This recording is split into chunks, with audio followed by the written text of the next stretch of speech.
Hello and welcome to my channel. This is Astrogaru and I hope you're doing well today. Um, so in this astrological series, I'm going to be talking about astrological houses. For this recording specifically, I'll be focusing on the fifth house, which is the house of friends, the house of hobbies, um, our interests, creativity. It is also the house that's seen as the house of casual dating or casual sex. Some people also see it as the house of children, the children's house. And I'll explain in detail, a little bit more in detail, what that means. Um, but before we get started, I also just want to remind you guys that this is part of a 12-part, series where I'll be talking about all 12 houses because I think they're important. I think there is a connection between the houses. If you have watched or listened to the first four houses, you would have seen. I've given a lot of examples where I talked about how the houses are connected to each other, and so I would recommend that you watch the first four, recordings for the first four houses before watching this one because maybe it would make more sense. So yeah, and then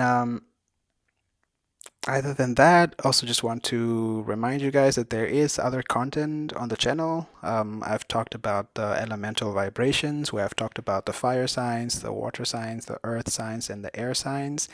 I've talked about the qualities, the cardinal qualities, the fixed qualities, and the mutable qualities as well, and plus a whole, like host of other stuff that I've also posted on the channel as well. So if this is of interest to you, you might want to check those as well. And last but not least, thank you for the support. Thank you for subscribing. Thank you for liking. Thank you for, commenting and for sharing. If you know somebody who, might be more into this than you are, or they might, somebody who might find it more useful, then, perhaps, sharing it with them, could be, yeah, something that, um, yeah, could be a good thing. It gets, at least the information is not wasted, so to speak, if there's somebody who could sort of make use of it in some ways or another, or, it resonates with them in some way or another. So, yeah. Um, so yeah, with that said, I think yeah, we'll get started with the fifth house.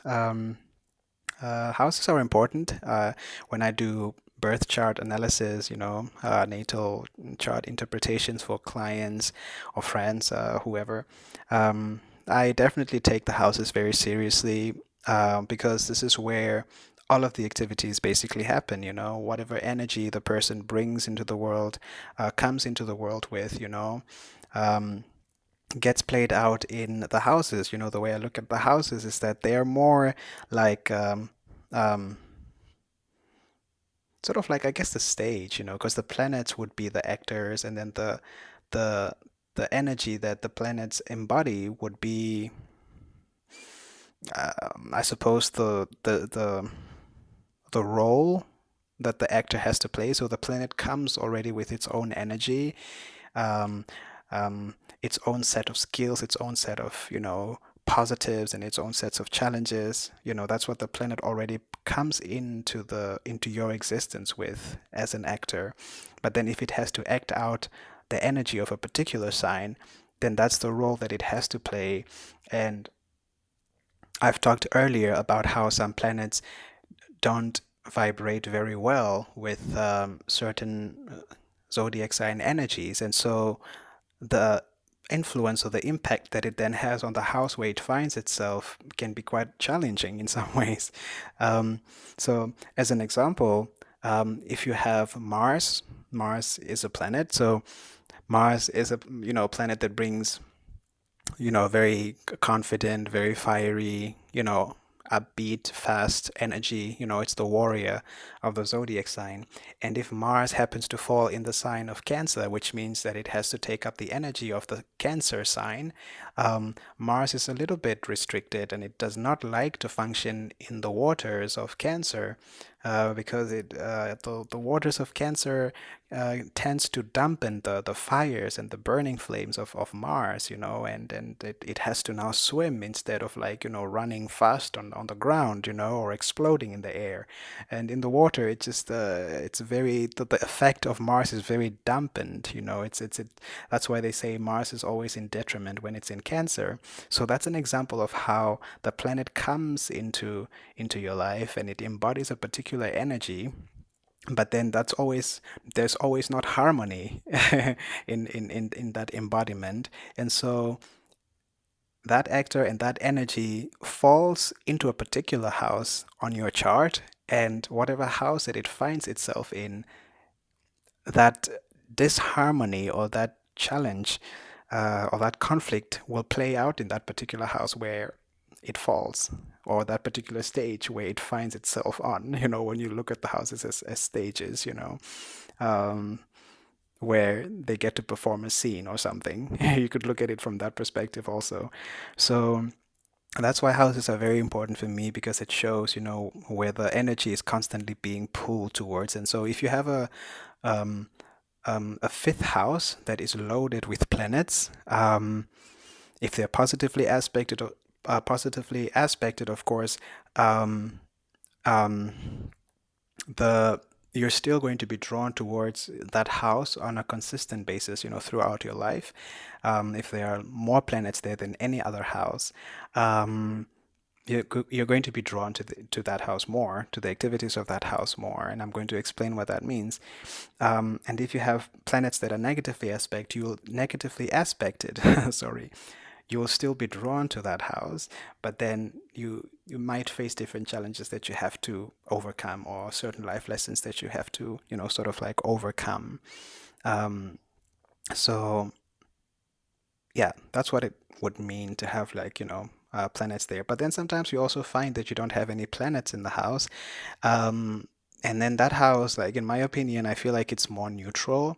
Um, of course, that's not like a bad thing. It's not like necessarily a bad thing or a good thing, but it's just the way I understand it. It's just that it's like it's neutral. So it can be neglected sometimes because it's just vacant, like, in a way. It's kind of like when you have a big house and, the living room is filled up, the bedroom is obviously filled up, and then you just have this one additional room for some weird reason that's just like no one is interested in it, or, well, I was gonna say like the storage, or the attic, but usually people store stuff in there, so it's never vacant. But you do find places like that where someone has like a house, but there's just one room that nobody wants. Could be maybe the room is too small or it doesn't get enough light. The windows are too small, so nobody wants to utilize the room, and so it's just there, and everybody just walks past it, on the way to the kitchen or on the way to the living room or wherever, and and so you can sort of apply the same analogy. What draws you to the living room? It's the TV, it's that PlayStation that you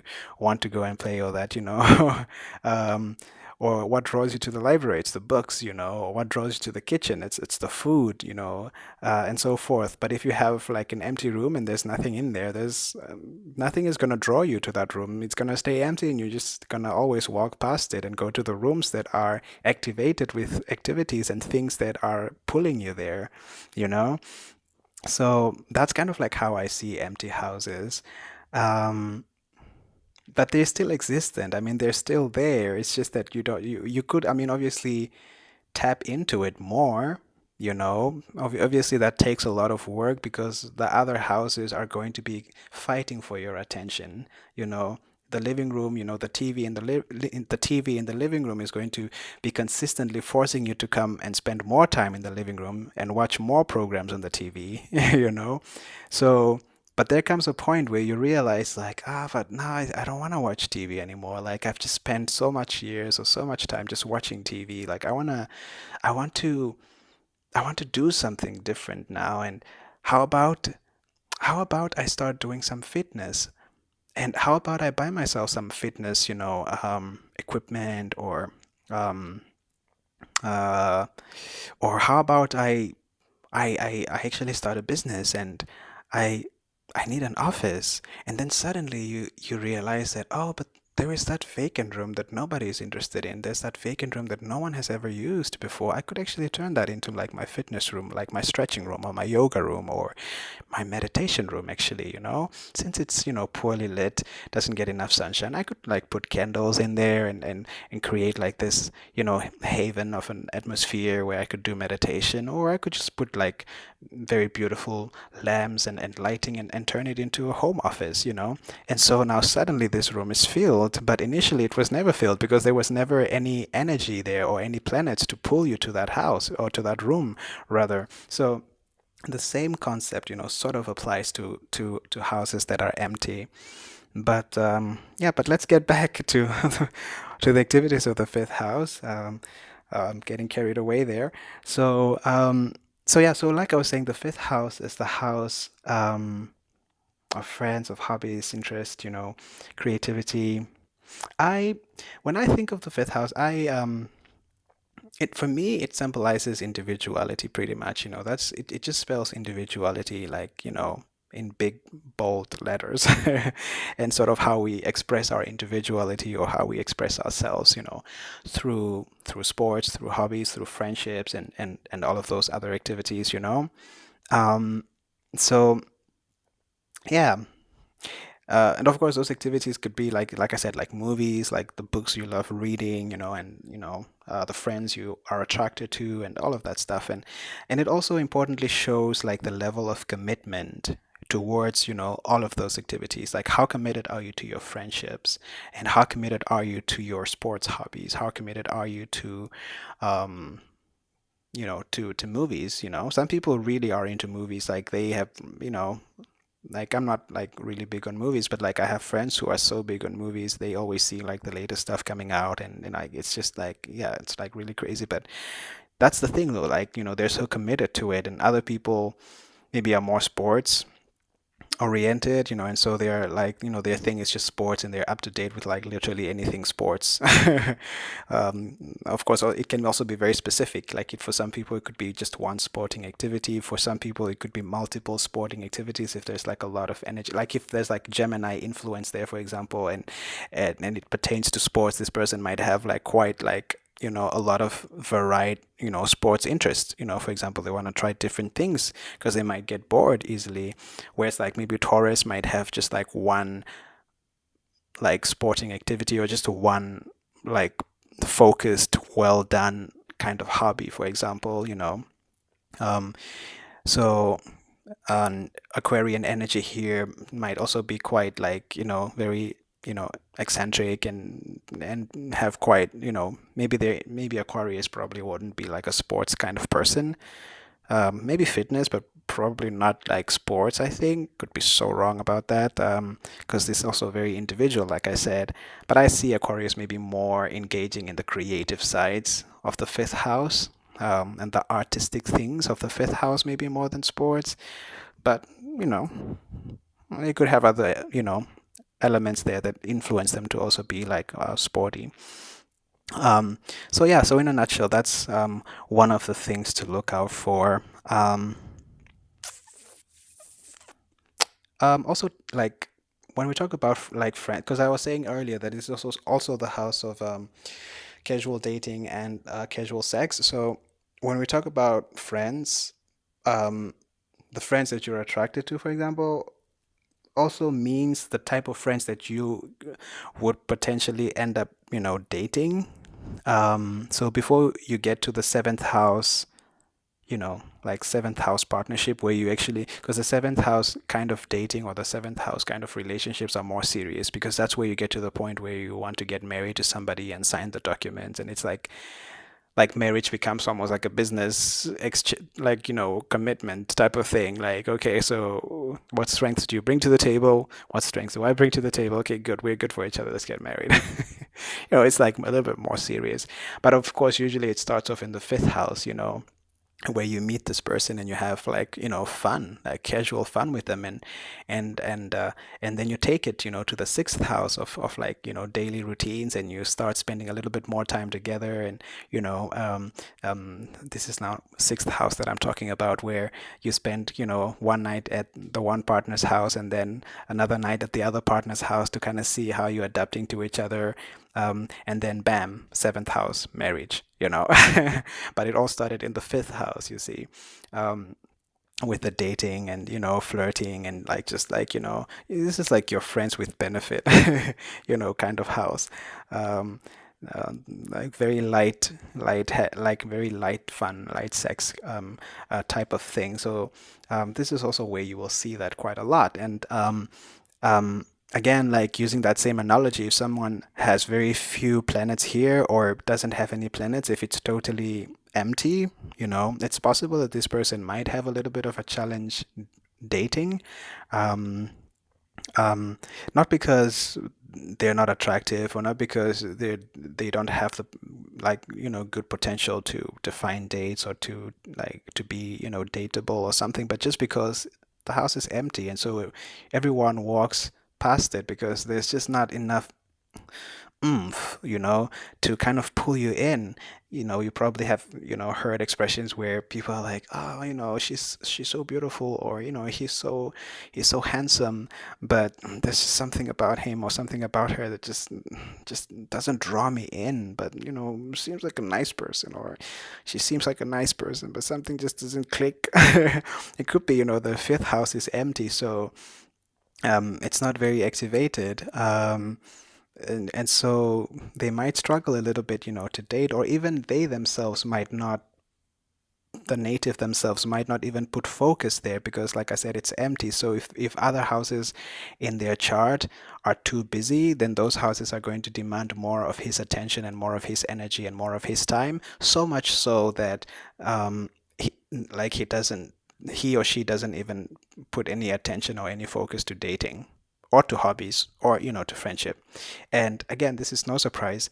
And why it's no surprise is because of how it's connected to the second house. So now I'm going to make an example how this is connected to the second house. Remember, the second house was the house of, security, be it emotional security, be it financial security, that sense of feeling safe, our values, our beliefs, our attitudes, and so forth. So you see, if someone has a very busy, heavily activated second house, where their focus is just on generating money, and the house that's connected to that, which is the fifth house, is totally empty, it's like the total opposite, then that person will just be thinking about the activities of the second house. They'll just be thinking about, like, making more money, or trying to get more emotional security, and, more, material security, and so forth, that becomes so much of their focus, or the theme of their life, that they totally neglect going on dates. It's like, what's the point of making all of this money if you're not gonna take someone out on a date, or, have a little bit of fun. It's that type of thing. But if it's well balanced, if they have some planets in the fifth house and they have some planets in the second house, then there would be that nice balance where they work as hard as they play. And you have met those individuals who would say, I work hard and I play even harder. So when you hear people say that about themselves, you might be talking to somebody who has some planetary influences that, quite play off of each other in their second and in their fifth house. So you might want to check that, in their birth chart. Like, if someone uses that expression a lot, what's going on in their fifth house and in their second house. But then that's usually, I would say that that's usually a good thing, because if they play as hard as they work, then there's a good balance. And also in that way, they get to potentially meet, their future partner through the fifth house of fun. And so then moving on to the sixth house and moving on to the seventh house becomes a bit even more easier as well, because they are likely to attract somebody who works maybe just as hard as they are, and who has just as much fun as they do. And so then getting into a marriage commitment, and signing those documents, or whatever, becoming one, becomes, something easier to do.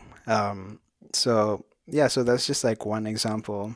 Um, when it comes to like finding friends through the through the fifth house as potential dates. Um, what else do I have? Yeah, so this is also, well, since we're now talking about the dating stuff, I'm gonna just throw it in there. I maybe other astrologers might disagree with me on this. I don't know. This is just my own personal observation and my own view.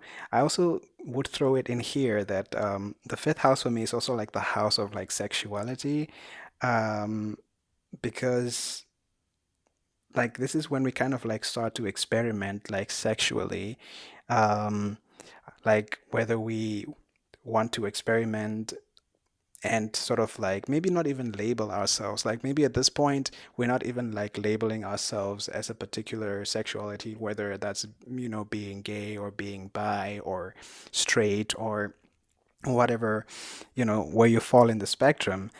But nonetheless, I kind of feel that this is kind of sort of where you start to kind of want to figure that out a little bit more.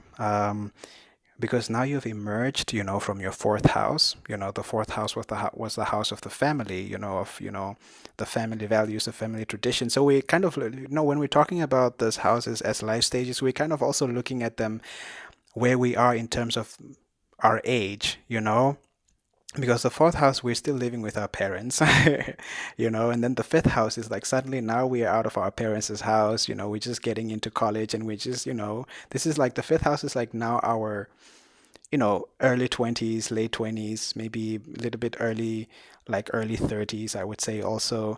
Of course, it's not really age specific because also if it's a house of sports and hobbies, any age category can fall here. But like when I'm using the example of like, sexuality and things like that, it could speak to that period or that point of our lives when we're just, emerging, into our young adulthood, so to speak, and so we're trying to figure out what we're into, what we like, and so this is also where we start to experiment with our sexuality. I feel, and in some ways, it's kind of like easier, I would say, depending on the sign that you have, because I think that a lot of people would then engage in this sort of like sexuality experiments, I would call it that way, under the notion of it just being something that they're doing, um, has like no strings attached. It's just like something I'm doing for fun. Like I'm not really that way, or that's not really my identification. Because it's a safety for them also. It's like, um, whatever makes them feel safe until they get to a point where they feel like, well, maybe I'm actually just straight, or maybe I'm actually more bi or more gay, or whatever the case might be. But um, of course, this sexual experiences are treated as creations, because this is the house of creativity, like we said. So you're sort of creating your sexuality, so to speak. You're experimenting with different people, different, you know, ideas, and coming to hopefully one day a conclusion of what you actually like and what you're into. Um, and if you are a particular sign, this might be easier. Maybe if you are like an Aquarian type of person, you might come to that conclusion like much earlier, and, experimenting in this way is much more easier. Someone who's maybe Capricorn energy might be a little bit more traditionalist or like more conservative. And so in their experiment with their sexuality, it might be also, something that they are like really a little bit more slower with it and a little bit more cautious with it, and um, might not maybe want to express it as much. But that's just, as it pertains to like sexuality. But that's, just something that I would throw in there. I don't know if other astrologers would kind of have the same view. Maybe they would put like sexuality somewhere else, but I would put it here. Um, um, And also, the thing with sexuality, also, I would just one thing I would add is that if there's a lot of like planets focused on here, and that's something that you haven't like come to terms with, or it's something that you haven't like kind of yet figured out, then that theme is going to be something that will be always playing out, like you're always going to be drawn towards that area of your life until you kind of figure out what it is that you like, want, or what it is you are actually, in terms of your identification. Um, but then the same also applies to to children. It's also the house of children. So, and children are sort of like, I guess, like the result of our creativity, in the same way that sex would be treated as a creative pursuit. Like, also, I guess, like, those things kind of lead to us having children, you know, sometimes planned, sometimes unplanned. And if it's unplanned, then you just go with the flow and figure out how you're going to raise the kid. So this type of things actually happen. And but this is where it all happens. It happens in the house of fun, in the fifth house. So that's why it's called the house of children as well, because this is where those activities, they lead to that. Um, it also speaks to our flirtatious, our flirting styles, the way we like to flirt. Um, Again, it depends on the energy of the sign that's there. Maybe a Taurus person would be a little bit more reserved, in the way that they flirt, um, as opposed to someone who is maybe a Sagittarius might be more flirty and more playful and, a little bit more adventurous in their pursuit of a partner. Um, you know, so that type of thing. So it depends on the energy that the planet brings. Um, yeah. Um, This is also the house that rules the back, and the heart. Um, so on a more negative, I like to focus mostly on the positives, but like to keep it balanced, on the more negative side, if it's like negatively aspected, individuals with this placement might have, problems related to their back, like lower back pain or like weaker backs that like need, support. Um, um, they might also have problems related to the heart, like, just like irregular heartbeats or, just something to do with the heart, the health and the state of the heart that maybe is not optimal. Um, and If it's positively aspected, these individuals might have good, heart conditions. They might have really strong hearts, um, and also really strong, well-defined backs, if it's well aspected. And if there's an obsession, you might also see them, maybe getting tattoos on their backs, or tattoos, along their heart area, for example. Could be also one form through which like this energy sort of like expresses itself, and the native might not even be aware why they chose to have a tattoo there. It just kind of happens, but then that's because that's their, sensual area. And usually, stroking their back or giving them like a back massage or like a back, rub, really turns them on. Or just like, putting your hand on their chest area because that's where the heart is, just that area, is something that, really, would turn them on.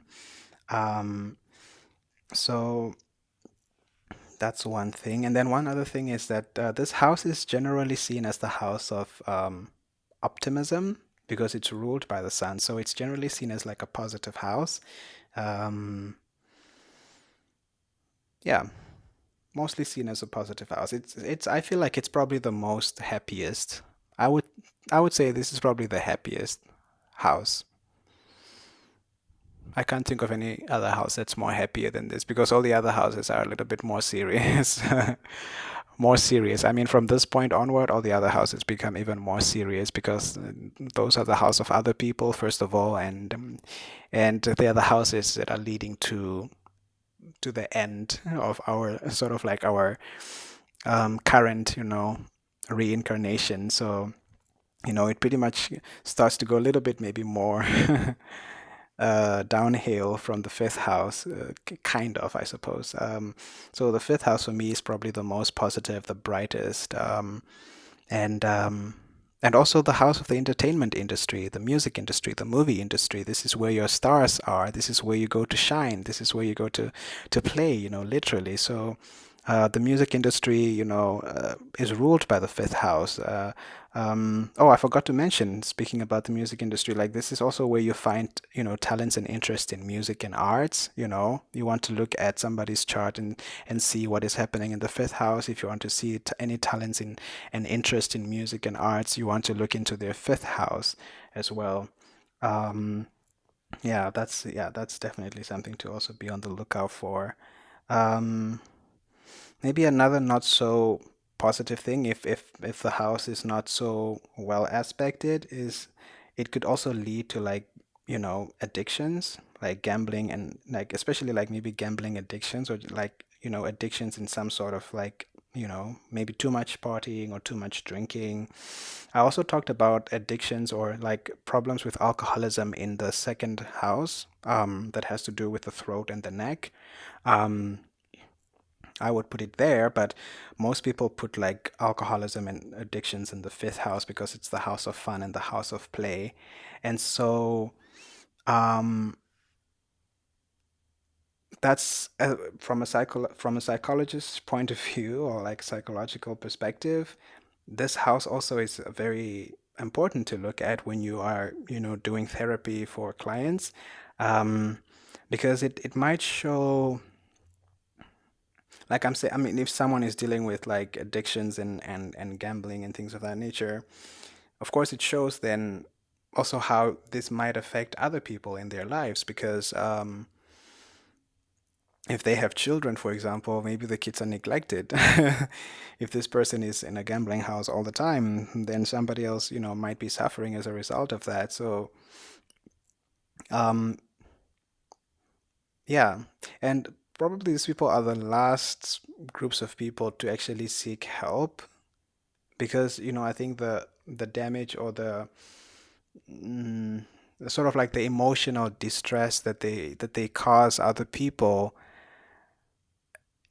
they themselves might be oblivious to it because they are so caught up in the light of the fifth house, like in the fun of the fifth house, in the shine of the fifth house, you know, constantly chasing that next hit, like the ultimate party animal who's just always in search of that next popular party, the next popular gig, that they're so much caught up in the light of the fifth house that they don't see sort of like the shadow sides of themselves or the shadow sides, you know, or of like just the things that's happening around them and how other people might be impacted by their, activities. And so it's usually the people who are impacted by their activities who end up seeking counseling as opposed to they themselves, either the children who feel neglected because the one parent is not at home due to their, addictive patterns. And so, so usually the parent is the one who gets, the addictive parent is the one who gets help the last because up to a certain point they just feel like they're not doing anything wrong. So there is a selfishness there. Also, there can be like a selfishness. So this is like now one way that this kind of manifests in reality or in real life is that there can be like a selfishness or like a self-centeredness. Also, this is where you might find some of your narcissist or controlling individuals. You might find them here in the fifth house.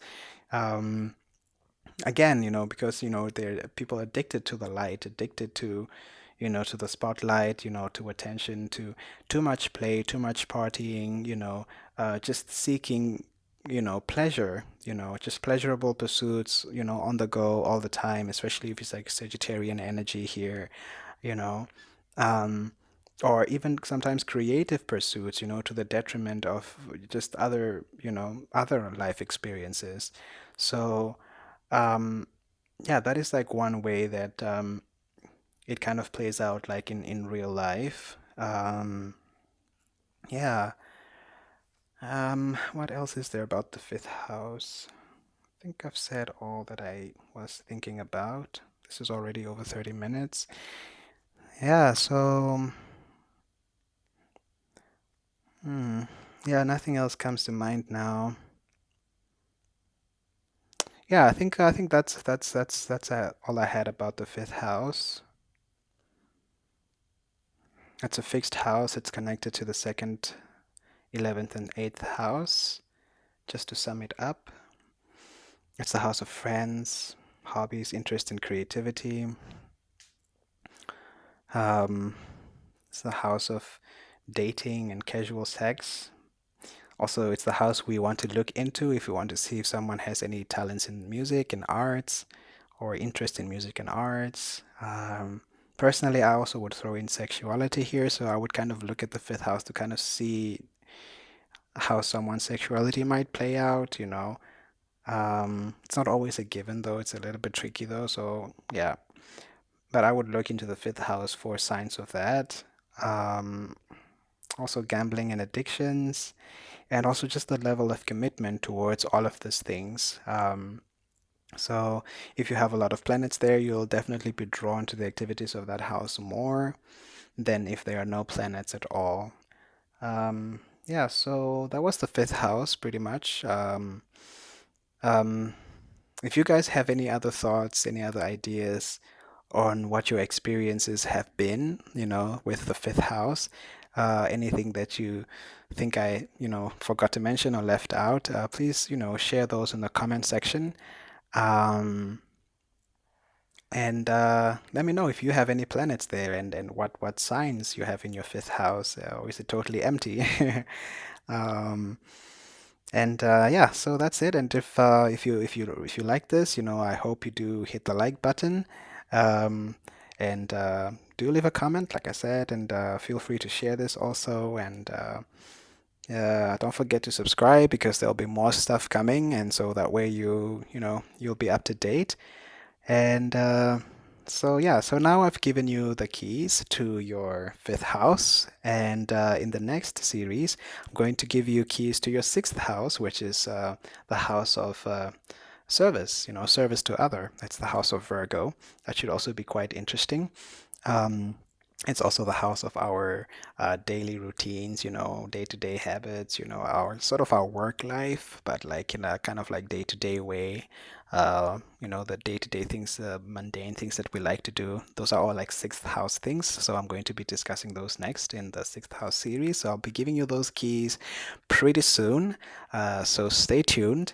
Um, yeah, so but before I sign out, thank you once again for taking time to listen to this. If you've listened to this all the way, wow. Um, Thank you. That means a lot to me.